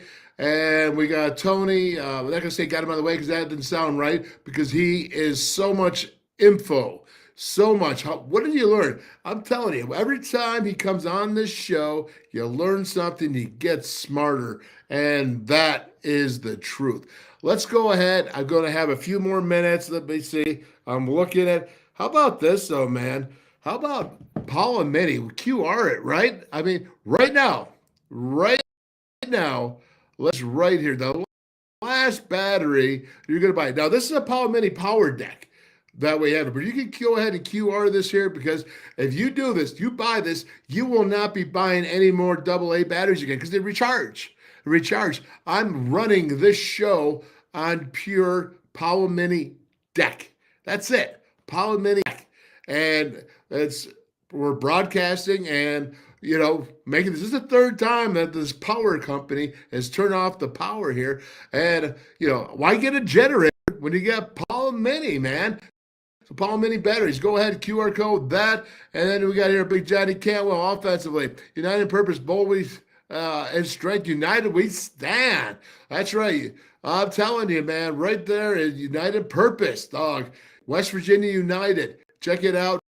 You can get stickers and get the philosophy. Get with it, man.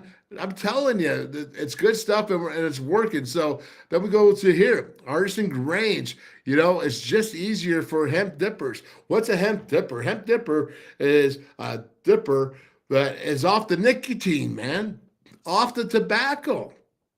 It doesn't get any better. Think of your loved ones, man. Get rid of that junk. It's nasty, it's gross, and it's bad for your health. Get on the Artisan Grange AGC. You can go to wolfmandip.com or you can get it at Parmar Stores, man. Our main sponsor here, Parmar Stores. We love Parmar Stores. And with that being said, before we go to the video breakdown, because I'm going to break down some Pitt. I got to show you some West Virginia defense here. Let's go ahead for WVU gymnast Abby Pearson. Remember, this is NIL, man, and it's important. And let's hear it from Abby. Hi, I'm Abby Pearson from Pittsburgh, Pennsylvania, and when I'm back home, you will find me at my local Parmar store. We had that gold and blue pride at your local Parmar store. We are coming to your neighborhood soon. West Virginia, Kentucky, Ohio, Pennsylvania, and Maryland, we have you covered. Download the Parmar app and sign up for the Parmar Rewards Card. Food, gas, groceries, and more, we are gold and blue proud, and we are Parmar Stores. If there's not a Parmar store near you now, there will be soon. All right, I love Parmar Stores, and I love them supporting Country Roads Trust. And going ahead, and you see Zach Frazier on there. You see Wyatt Milum. I mean, they go down. They got Traylon Davis. I can't even think of all the guys and gals that they have that they're supporting. And you got to thank Parmar Stores, man. Big B Wall up there. Love you, brother. And it's just so great to be sponsored. The WolfMan's Call, sponsored by Parmar Stores. Let's go ahead and let's get this film up. And we're just going to go for it, man. I love this. I got to be honest with you. When things go crazy and you have a show you're preparing for and you're in your mind thought and like, what am I thinking about here, man? And trying to focus and get it all done. And then the power company goes, goosh. It's a challenge, and it's a challenge. I don't even have my WolfMan's Call, man. It's like my sign's not lit up. My favorite thing, last call here, right? Nah, it's all good. But what I'm saying is that, you know what, no matter what, and I put this into football, and I think about this, and what Coach Nealon taught me, and my pops first, and then Coach Nealon, and then Mike Jacobs, the offensive coordinator, my offensive line coach, and what they instilled in me, the great things of, you go on anyways, you do it, and I think back to the Mountaineer Legends pregame last year when all the Wi-Fi went out, and the only was one spot of Wi-Fi. We had Big Joe's, Brian Joswick. We had Daryl Talley. We had who was it? Stud Still in there, Quincy Wilson, and they're all sitting there in the back, and they're in the car. And all I could think of is, man, this is like a Seinfeld episode. Just talking, and they did the job. You know why? Because you get the job done no matter what. No matter what the circumstances are, you get the job done. You continue through. You keep plowing, man. And I can take that in my life from what I learned at the times of growing up and from instructions from some great people. And not just all men. I'm talking mama. I'm talking a lot of women in there as well. Leadership, grandma and aunts and all that. Aunt Joy. And I just go down the list. Obviously, you're like, who's Aunt Joy, right? But no. But I'm telling you, all that together, put together, you just keep fighting on. And I think of all my friends that are struggling today, keep fighting on, keep plowing, man, keep trudging. And with that being said, I'll get off my pulpit and I will go ahead and put this defense up here and we will do a little. Now, this is kind of cool because I've done a lot of whole Nico thing, right? Because I wanted to show you that the young man, has a lot of talent, And with that being said, I think I kind of short-sighted the defense a bit. And I think as a responsible critiquer, and I needed to go ahead and show some of this. So I did want to get some of this on board. I'm going to have a whole lot more film of Texas Tech, the whole breakdown. Again, tomorrow, 4 o'clock, Jeff Davies, right? Jeff Davies, cover 2 data, analytics. Now, here's the cool thing is when you go ahead and do analytics, listen, just like you heard Tony say, all these super analytics, you never know what's right. They are just out there to have a educated guess. Then you got to go ahead and put your knowledge into it. Get your wisdom going. What's your expertise? Well, and that's how I think you go ahead and find out and put those with it, combine it. Now you're better prepared than not having those analytics and not just going from a gut feeling all the time and having an educated guess. So with that, Jeff Davies tomorrow, and then, of course, Kevin Koken coming in. So let's go ahead, and you're going to see this cover. Now watch this right here. You're going to come out. They're showing cover 4. This is cover 4. Look right here a lot because they look like they're almost in quarters. All right, quarters. Kind of interested about this guy here. All right, but to me, I would say because he's not over there at half. But what do? They jump to 3. Look at right here. There you go. That is 3 deep. And what I'm seeing here is this guy quarterback, which, I wouldn't say he's a runner, but I did show you in the pregame that he does like to run and he does have long strides. He's 6'5". I'm talking Jerkovac, the quarterback right here. But again, I'm looking, where is this outside contain? Okay, I'm looking because he's coming in. This defensive end is coming down. I don't see it. Maybe it is there. Is it for the linebacker? I'm not sure, but boy, I don't know, man. Outside contain is not there. And when you look at it, that's a good 5 yards for a quarterback that can't run. And here you can see me right there. I have the contain there. Where is it on the outside here? Again, why is there not always an outside contain? I don't see it, man. And somebody's got to be taking a quarterback. It's read zone. That's all it is. It's nothing more than read zone. And we will move on. All right. I just wanted to show that. I'm thinking that's where they can get a little better and do some. But they did some good things. There's 2nd and 5 right here. Look at this line. They're showing a lot of, are you coming? Are you not? It's 2nd and 5. They're trying to mess with Jerkovac, the quarterback, trying to figure out what's going on. But look at this. This is a pretty staunch right here in front unit. And, again, the pit runner slides through here, but I'm seeing this defense that they're attacking. You got linebackers up on the line of scrimmage. Now, look, I'm seeing outside contain here. What's going on here, man? See, now if you can do that once, you can do it twice. But it looked to me like the scheme wasn't there the last time. That's where I get confused. And that's what I'm saying is I don't want to be confused when I look at a defense and saying, somebody's got to have this here, somebody's got to have that. Other coaches are looking at Texas Tech coaches. Joey McGuire is looking at this film right here, thinking, how can we take advantage? Well, right here, I'm seeing it there now. All right, so you got that. He's right out. That's contained. And now you got to solidify that inside more. And some of these defensive linemen right there on that opportunity would be better served using their hands more than just their shoulders, if you see that. And keeping that separation, I think they do better. Now, you're going to see them do better. But again, as we want to see this on a consistent level, and I'm saying just shoulders there by Moba, who you heard Neil Brown praise for pushing the line back, catching him. So that's good news. But as I'm watching this here, well, that was Lockhart right there, 93. Okay. So sorry, Moba. I'm saying here comes 93 now. Now look at his hands different. Did you see the last play? He wasn't using his hands, Lockhart. The one that I called Moba, and I apologize, but that was Lockhart in the last one. He was using his shoulders, and he was taking that combo, and he wasn't awful. Don't get me wrong here, but watch him use his hands right there. Oh, my gosh. What happens, right? This is the next play.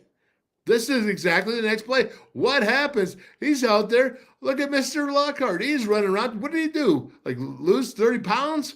He looks great out there. He looks like he's just dying to play. But watch his hand use right here. It's a hit. And, he pushes the... So first of all, he uses hands on the center, and then the guard comes for the combo, the scoop block there. It looks more like a scoop there or a combo, whatever it is. But then he goes and he throws that dude down to the ground. Look at that, and he makes the TFL. And that was short yardage now. That was a big deal. And there he is, getting all juiced up. Yeah, young man, totally think. Do you see that again? Wow, two guys. And he's making the tackle. That is a huge, huge play. And I give you 1,000% kudos and credit. Watch this. Watch right here. Look at this. This is good stuff. Okay. Locks up. He's just pushing the center. And here comes the guard. What does he do? Right on by. Come on. The guard. If I was that offensive line coach, I'd be kicking that dude right in the can. Right. I don't care if it's proper now or not. Right there in the can. Boot to the can. That's how I train my kids right there. You can't be doing that. And with that being said, kudos to Mike Lockhart right in there making a play. Oh, national TV? That doesn't get better than that. Watch the tight end here, Bartholomew. Again, I think. Now, remember, looking here, Texas Tech, they have a tight end that is 6'9", 270 pounds, 6'9". You see that? 6'9". Yeah, I see that. Right there, 270 pounds. Make sure they're throwing to him now, all right? I always said Bartholomew is a very good tight end. I think Cole Taylor has more ability. More ability. He's taller, 6'7", to Bartholomew, 6'5". But again, is you got to watch this, and you got to see what he's doing. And one of the 8 times that Jerkovic completed a pass to a Pitt Panther. And again, you see the release. I'd like to get more hands on that tight end and release, but, it's going to happen. Tight ends can hurt you. And the Mountaineers, again, with the tight ends here. And remember, I told you about the Texas Tech that they had that 118 attempts, but they also do run the ball well. Taj Brooks, number 20.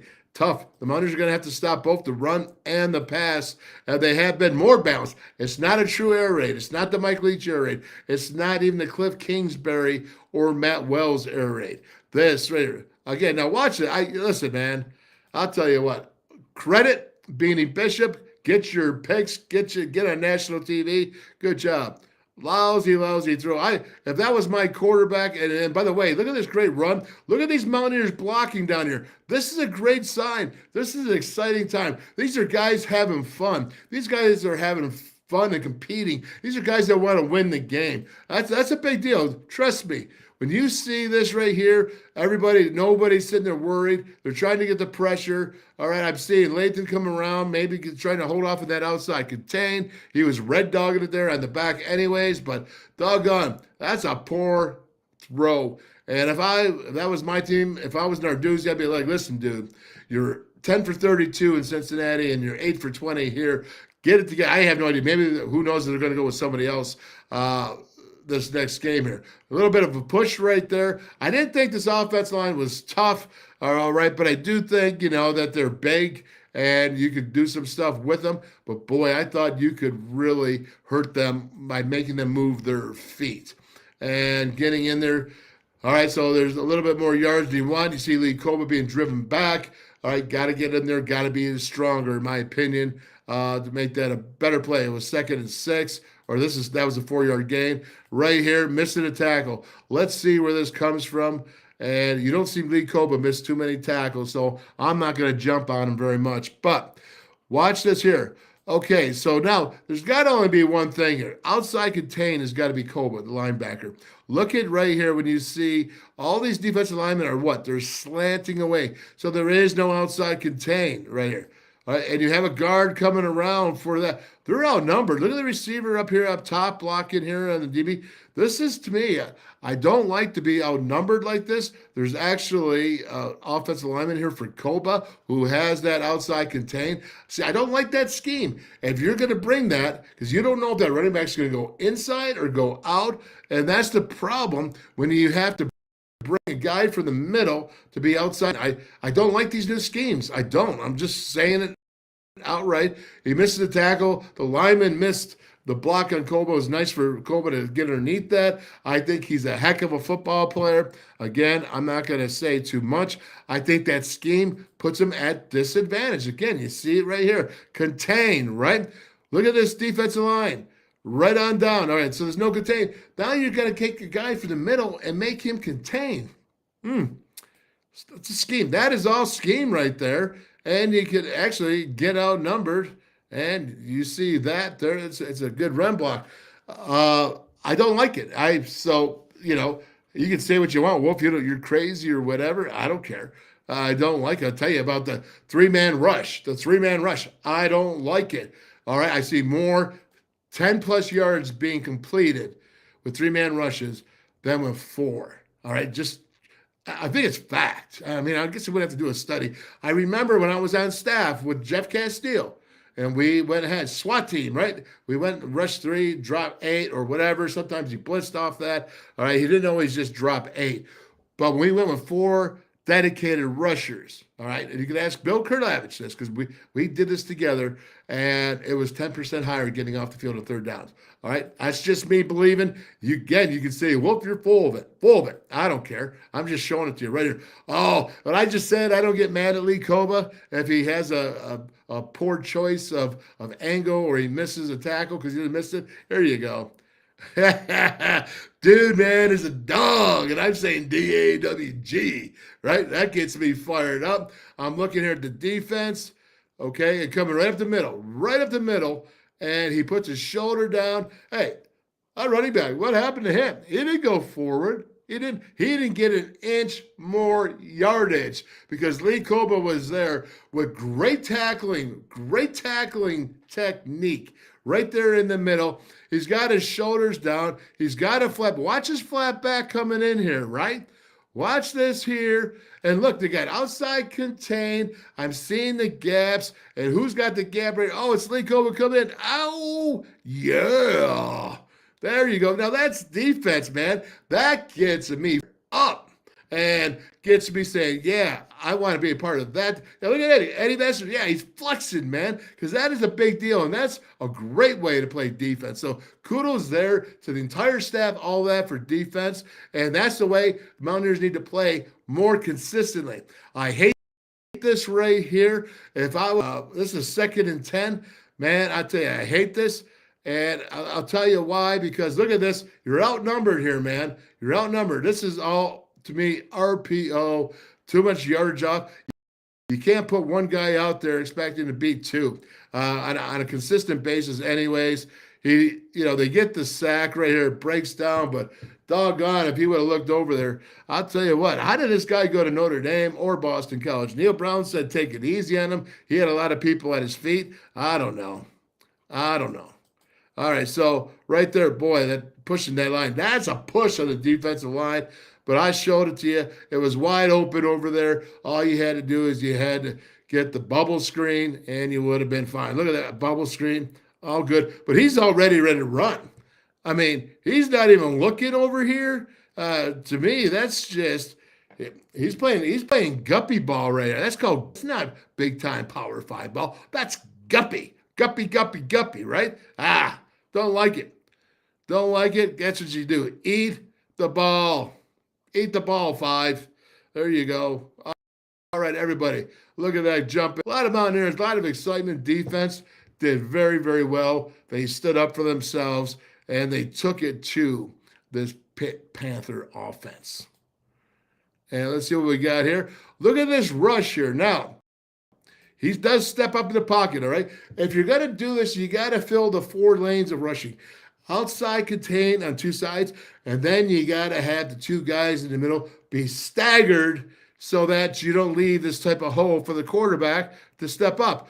But what happens is 3rd and 16. So, again, you didn't go with 3-man rush, did you? You went a 4-man rush, right? Let's keep it going. Again, let's see this. Okay, look, showing 5 right now. That could possibly, but what happens here? So you're coming in, there's 4, right? Now, the 2 interior guys, you see Barrett and you see it looks like Eddie Vestinarian right there, and they're going to do the game. They're going to twist.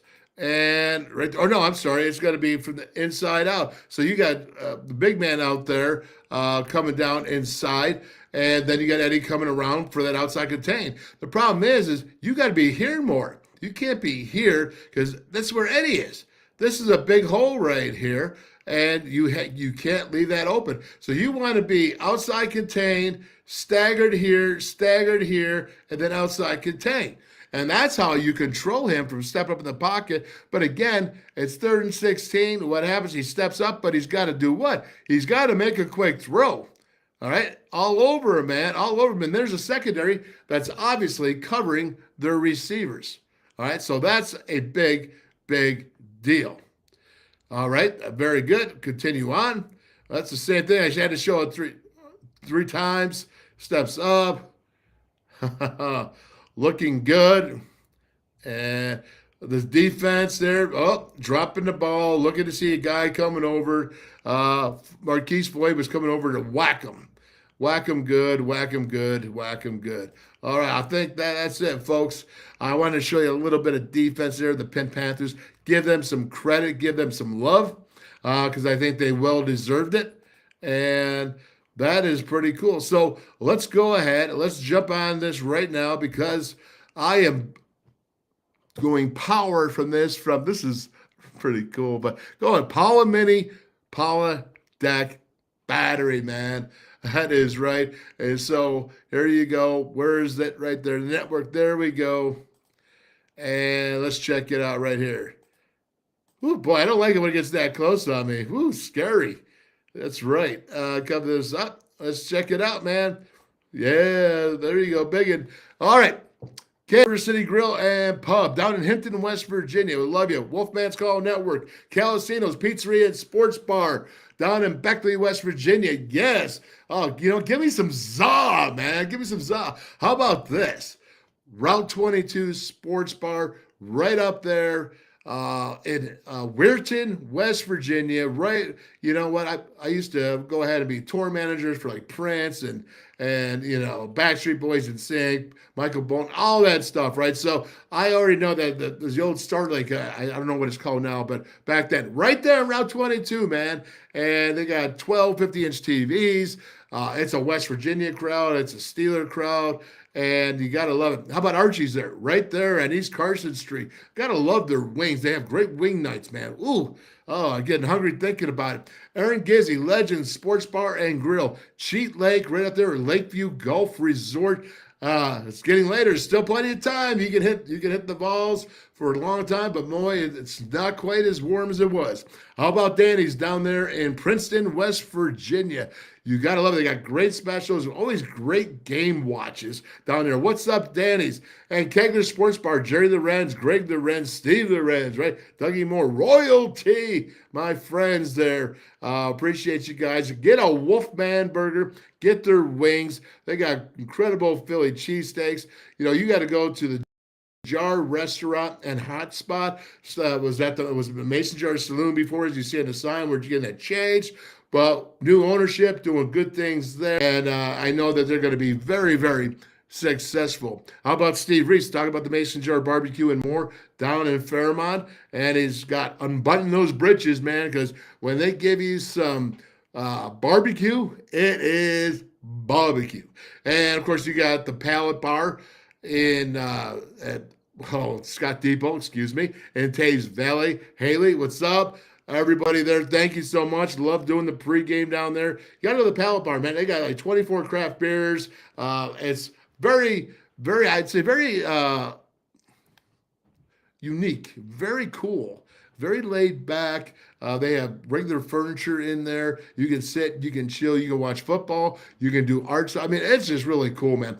All right, totally dig the Pallet. You got Mel. What's up, Mel? Melissa at the Tap House there in Oakland Street in Morgantown, right by all the students. You got to love Mountaineer Tap House. Great food, a ton of beers on tap, and excellence. Jimbo's Place, Elkins, Buckhannon, right? So nice they did it twice. We did a grand opening there for the one in Buckhannon, and they're just killing it in those places. Jimmy Pointer, what's up, Jimmy?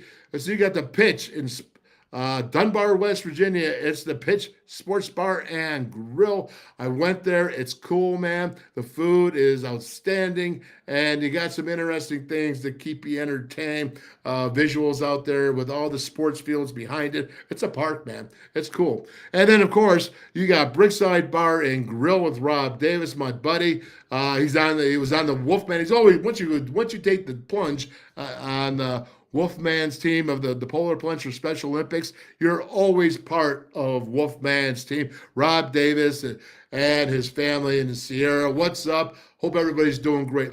Love the WolfMan's Call Network. All right.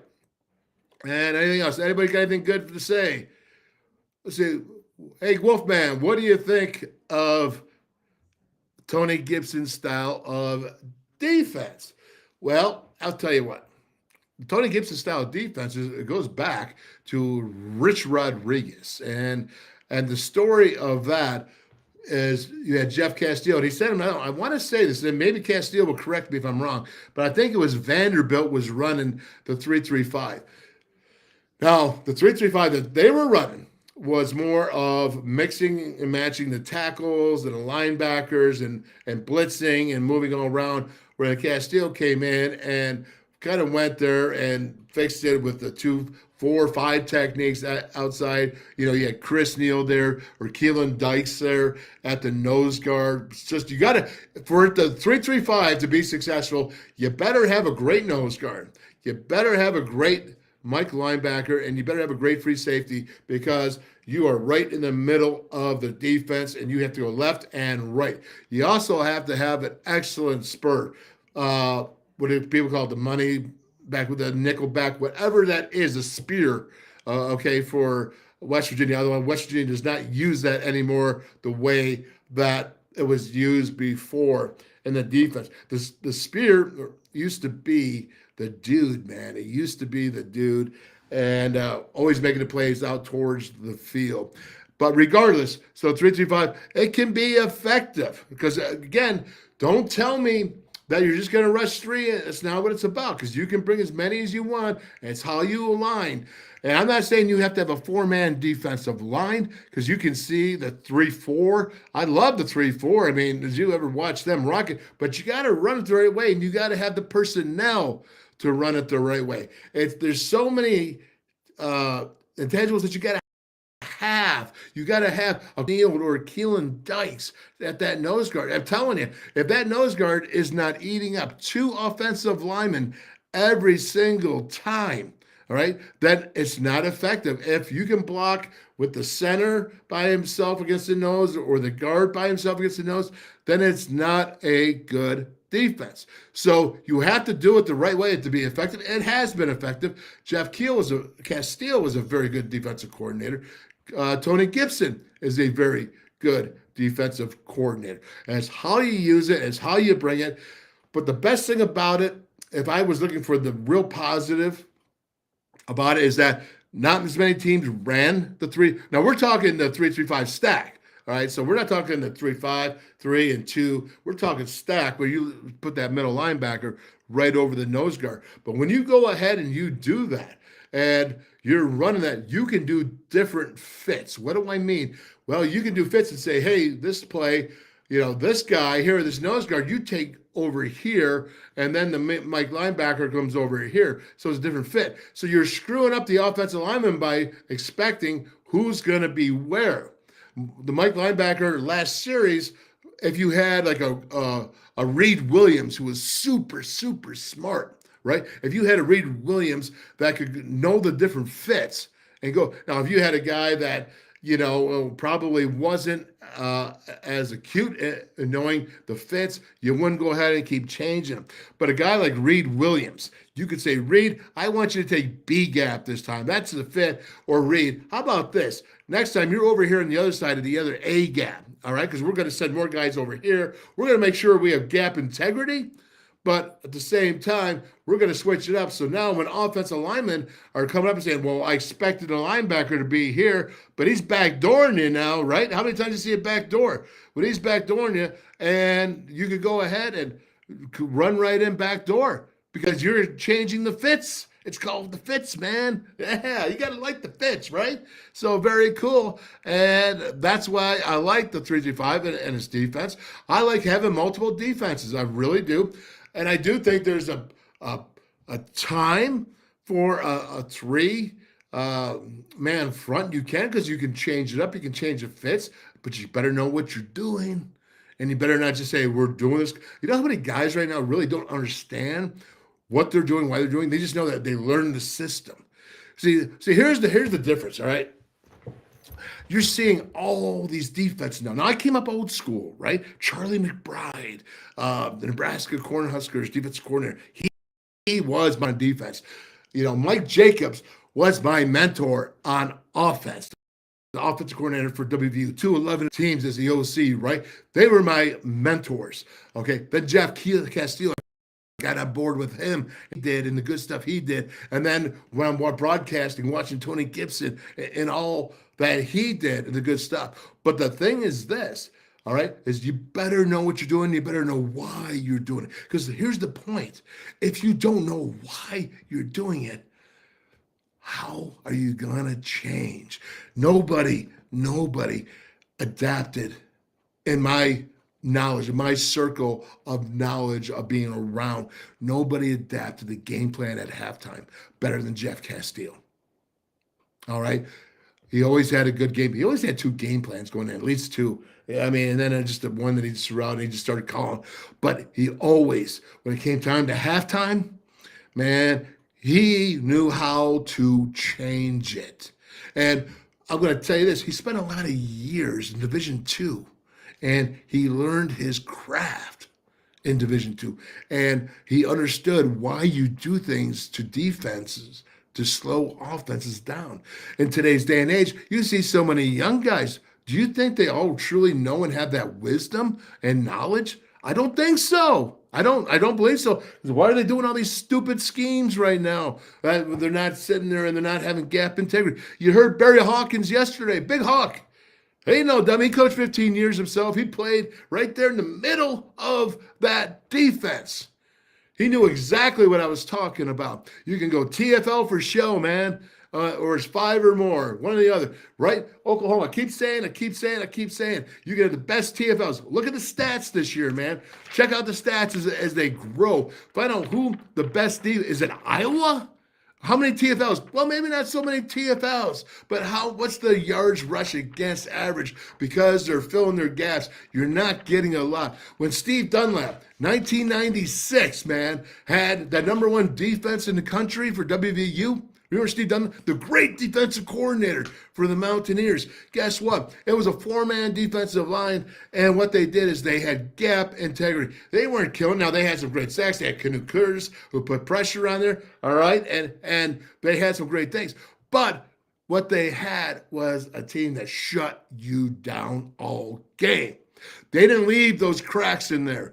They didn't sit there and take chances. It's gambling. That's what it is. All it is gambling. And usually when one gambles, the house wins. Now, I don't know if that's the house on defense or not, but usually that is what happens. So all that being said, man, it's kind of a long answer, right? Yeah, Tony Gibson runs a good defense, all right? He does. Tony Gibson runs a good defense. Jeff Castillo ran a good defense. Okay, Steve Dunlap did. There's different ways to go ahead and I'm not going to say different ways to skin a cat because I don't know why you'd want to skin a cat. All right, but there's different ways to get things done. And with that being said, I hope that answers your question, man. I hope it does. And you know what? You learn something every day. I learn something all the time from Tony Altimore, man. Hope that gave you an idea. You got to know what you're doing, Jack. That's what you got to do. And if you know what you're doing and you have gap integrity, and if you're going to move those players around, you better make sure that they get to that point A, point B. I'm not saying, hey, try to get to point A and a half when you're supposed to get to point B. No, you got to get to point B. Point B, man. Yeah, that's what I'm saying, and that's what's important. You have people that want to talk to you about football. They want to tell you, oh, I know, I got this great scheme. I got this and that. Man, the wheel doesn't go far away. Okay, but what it does is it comes back around and around and around. Are you hypnotized yet? Yeah, I think I just hypnotized myself. All right, but that's what happens. That is what happens is everything comes around, but you forget about it over here. Like if you brought the fullback back, like really used the fullback, telling you right now, and you went from the underneath the center, I don't know, it would take time for defenses to try to figure it out because they don't know what that is. Now, you saw the fullback a couple times here with Neil Brown the last couple of games, but they're not using that true fullback the way it was the old days. Don't get me wrong, I'm not dissing what he's doing now. That's not what I'm saying. But what I'm saying is if you really use the fullback for that belly, right off it, right up there, it's a quick pow hit. Right? You did it right there, and then where would those linebackers be? You know why? Because they're all sitting at the can back waiting for that shotgun. They don't know how to go ahead and jump up there and play that. And then you're going to try those go ahead and try those silly stunts on a quick hitter. Right? See, what it is now is the answer to these stunts that they're doing, okay, what it is, it's an answer to the gun by going shotgun all the time and handing off because there's all this delay. Give me right up the middle, man. How about a trap to the fullback? We used to call it 22-21 trap, right? And Craig Taylor, Ronnie Wolfley, man, would hit that baby and he'd go pow, pow. He'd get 4 or 5 yards. Hard running. But that's when linebackers were what? 235, 240, and up there plugging up the middle. Now go ahead, get ahead of the curve, do some crazy stuff. I'm not saying change your whole scheme of offense, but get creative, man. Go ahead, get creative. Anyways, that's enough of that. I'm fired up. I hope you enjoyed that. Tomorrow at 4 o'clock, we got Kevin Koken, man. We're going to start out with Jeff Davies. Coke will come in at 4:30. We're going to start out with Jeff Davies, cover 2 data. And we're going to also break down some Texas Tech film. I'm going to go through the 2 deep, show you exactly who they are, man. Who is this team? And we're going to go ahead and do it, and we're going to kick some can. All right? And we're going to get you ready for the Texas Tech versus Mountaineers like nobody else can, or nobody else is doing it. Maybe they can. Maybe they can do it better than me, but they're not. They're not. Because I'm giving you exactly straight from the coaching, straight from the players, straight from the heart, telling exactly the truth, showing you exactly the truth. I don't just tell you. I don't just say, hey, this is what they need to do. And this. I show you. That's the difference. I show you. All right? And that is what I'm talking about. What's this from Mother there? Hey, Dale. Yes, Mom. We could all use some of those batteries you advertise. Yes, we could, and especially today, She's trying to just give me, I mean, even my mom's trying to advertise on my show. Yeah, back off, woman. I love you, but doggone it. Power Mini batteries, man. That is the thing. We got to love it. Make sure you QR it. It's already out there. And let's go ahead and close it off with, you know who? The best center in the country, man. Ooh, you see that? I could do this. I can do that. Oh, better this. Have a great day. See you tomorrow. Game day breakdown the day before. Hi, I'm Zach Frazier from Fairmont, and when I'm back home, you'll find See me ya. at my local Palmer store. We have that gold and blue pride at your local Palmer store. We are coming to your neighborhood soon. West Virginia, Kentucky, Ohio, Pennsylvania, and Maryland, we have you covered. Download the Palmer app and sign up for the Palmer Rewards Card.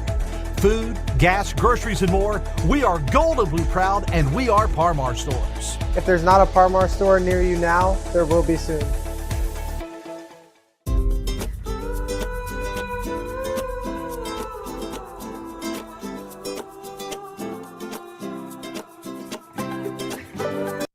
Buzzballs, ready-to-drink cocktails. #1 single-serve premix brand in the U.S. Buzzballs, have a ball. Stationers, #1 office supplier in West Virginia. Always in stock.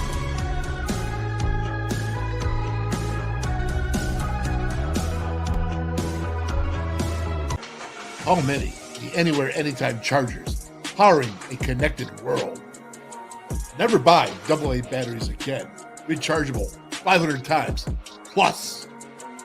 Paul Mini AA USB lithium battery, as easy to charge as your cell phone. Sustainable energy. Stay charged. Go green, save green. Feel the power of Paul. Order now at paulmini.com.